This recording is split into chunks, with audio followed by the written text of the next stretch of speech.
चातुर्मास कथा। आखिर 4 महीने योग निद्रा में क्यों जाते हैं भगवान विष्णु? श्री विष्णु के पास इस संसार के पालन का जिम्मा है और वो अपनी माया के माध्यम से इस संसार का संचालन करते हैं, लेकिन 4 महीने के लिए श्री विष्णु योग निद्रा में चले जाते हैं। सनातन धर्म में भगवान विष्णु को समस्त देवताओं का स्वामी माना गया है।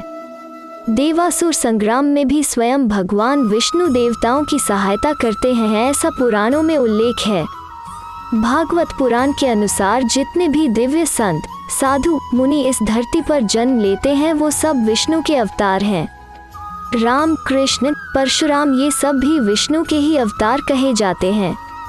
श्री विष्णु क्षीर सागर में निवास करते हैं और लक्ष्मी उनकी सेवा में रहती हैं। भगवान कौस्तुक मणि को धारण करते हैं और सर्प पर शयन करते हैं। उनका वाहन गरुड़ और 4 भुजाएं हैं। श्री विष्णु के पास इस संसार के पालन का जिम्मा है और वो अपनी माया के माध्यम से इस संसार का संचालन करते हैं, लेकिन 4 महीने के लिए श्री विष्णु योग निद्रा में चले जाते हैं।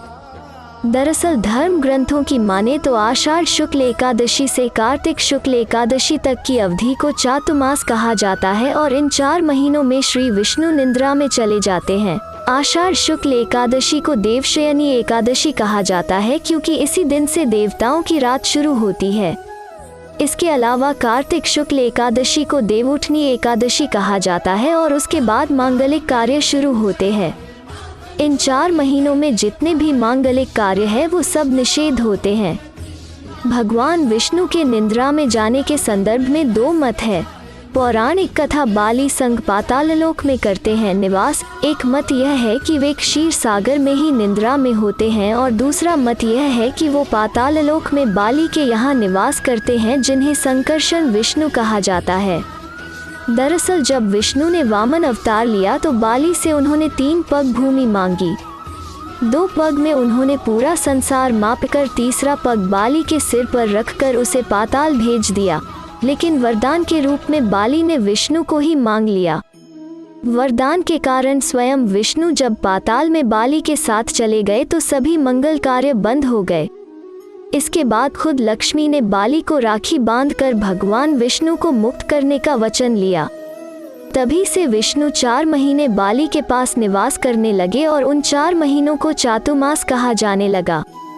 माना जाता है कि इन 4 महीनों में शिव स्वयं सृष्टि की देखभाल करते हैं। भगवान विष्णु योग निद्रा को दिए वचन का करते हैं पालन। एक दूसरी कथा के अनुसार योग माया जो कि सृष्टि का संचालन करती हैं, उन्होंने श्री विष्णु से कहा कि आप मुझे भी अपने शरीर में स्थान दें। योग निद्रा भगवान विष्णु के सृष्टि संचालन में उनकी सहायता करती हैं, तो श्री विष्णु उनसे मना नहीं कर पाए। श्री विष्णु ने योग निद्रा को आंखों में स्थान दे दिया और इसी मत के अनुसार इन 4 महीनों में श्री विष्णु रहते तो क्षीर सागर में ही है, लेकिन वो योग निद्रा में चले जाते हैं, जिसके कारण कोई भी मांगलिक कार्य संभव नहीं है। चातुर्मास का जैन धर्म में महत्व। इन 4 महीनों का जैन और बौद्ध धर्म में भी बड़ा महत्व बताया गया है। अगर आप जैन मुनियों को देखें तो वो सारा वर्ष भ्रमण करते हैं, लेकिन इन 4 महीनों में वो एक ही स्थान पर रहकर सभी नियमों का पालन करते हैं। पुराणों के अनुसार आषाढ़ में वामन पूजा, श्रावण में शिव पूजा, भाद्रपद में गणेश और श्री कृष्ण की पूजा की जाती है। इन 4 महीनों में धर्म, जप और तप का बड़ा महत्व कहा गया है।